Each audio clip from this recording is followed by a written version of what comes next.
प्रिय भाई और बहनों, आज का शुभ संदेश के लिए आप सभी को हम स्वागत करते हैं। प्यारा यीशु मसीह मेरा रखवाला,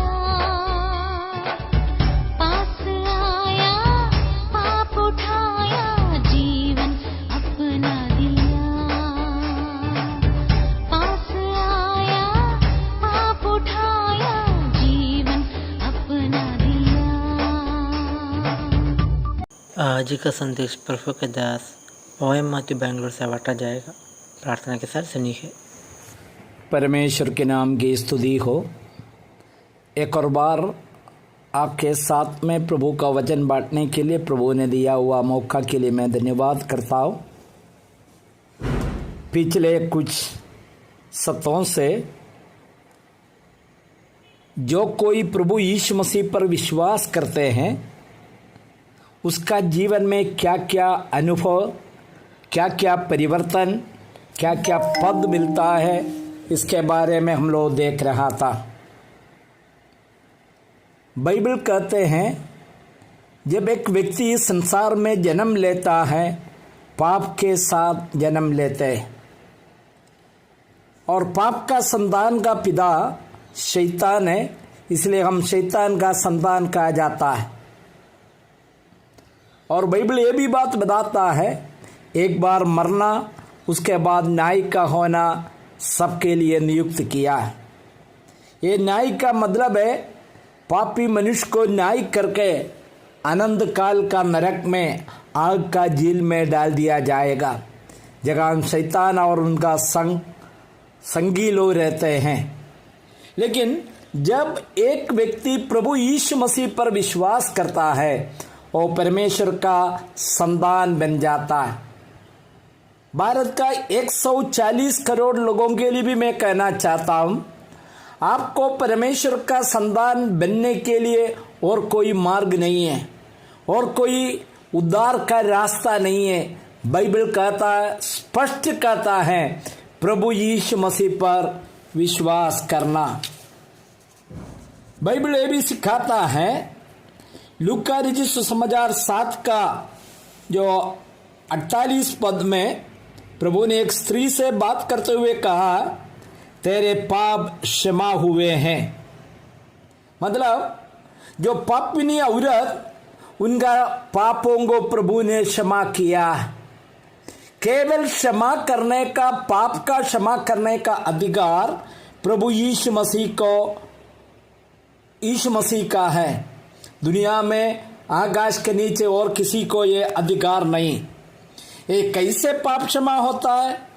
इफिसियों का किताब इसका पहला अध्याय का 7वां पद में हम लोग पढ़ते हैं, हमको उसमें उसके लहू के द्वारा छुटकारा अर्थात अपराधों का क्षमा उसके उस अनुग्रह के धन के अनुसार मिला।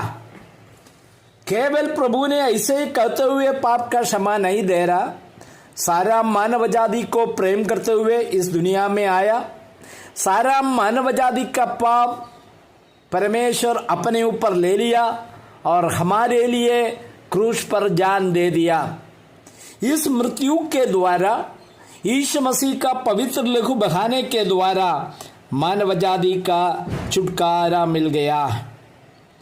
प्रकाशित वाक्यों का किताब 5वां अध्याय का 9वां पद इसी प्रकार हम लोग पढ़ते हैं, अपने लहू से परमेश्वर के लिए लोगों को मोल लिया।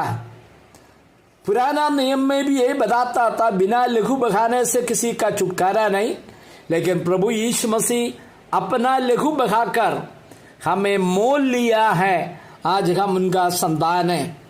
साथ साथ जब हम पगला पतरस का किताब जो यीशु मसीह का चेला था, उन्होंने जो लिखा हुआ है उसका 18 और 19 पद में बताता है, तुम्हारा छुटकारा चांदी सोने अर्थात नाशवान वस्तुओं के द्वारा नहीं हुआ, परंतु प्रभु का जो लहू से हुआ।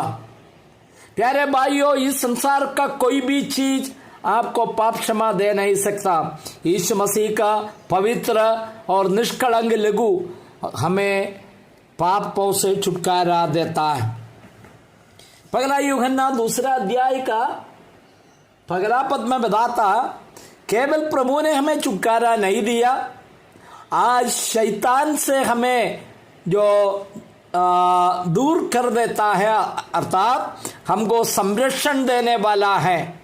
यदि हम कोई पाप किया है, हम पापों को अंगीकार करना है, लेकिन बाइबल बताता है एक वकील के समान या सहायक के समान पिता परमेश्वर के पास में जो यीशु मसीह ने मध्यस्थ प्रार्थना करते हैं, वकील का काम करते हैं। ये भी हमारे लिए एक सांत्वना देने वाला बात है। पहला यूहन्ना का किताब 5वां अध्याय का 4 पद में हम लोग पढ़ते हैं, क्योंकि जो कुछ परमेश्वर से उत्पन्न हुआ है वह संसार पर जय प्राप्त करता है, और वह विजय जिससे संसार पर जय प्राप्त होती है हमारा विश्वास है।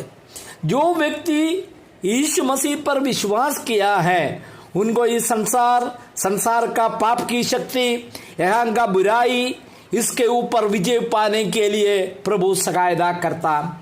जब हम प्रभु यीशु मसीह पर विश्वास करते, हम लोग पहले भी विचार किया, पवित्र आत्मा हमारे अंदर में आते हैं और पवित्र आत्मा हमें पाप के ऊपर विजय पाने के लिए मदद करता है।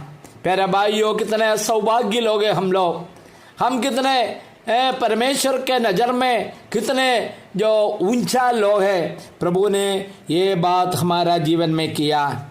और एक और बात बताया, और परमेश्वर दूसरा विश्वासियों के साथ हम तुलना करेंगे तो बाइबल बताता है 2 कुरिन्थियों 5:20 में, सो हम मसीह के राजदूत हैं, अतः वह बाहरी संसार में साक्षी देने के लिए अपने आप उत्तरदायी हो जाता है। कहने का मतलब इस संसार में स्वर्ग का राजदूत के बारे में अम्बासडर के रूप में हमें नियुक्त किया है।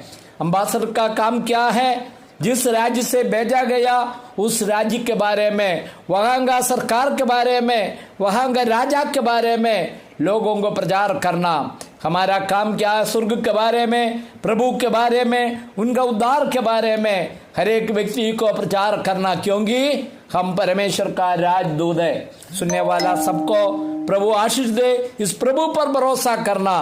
प्रभु आपके साथ है। प्रभु के नाम की महिमा हो। आमीन।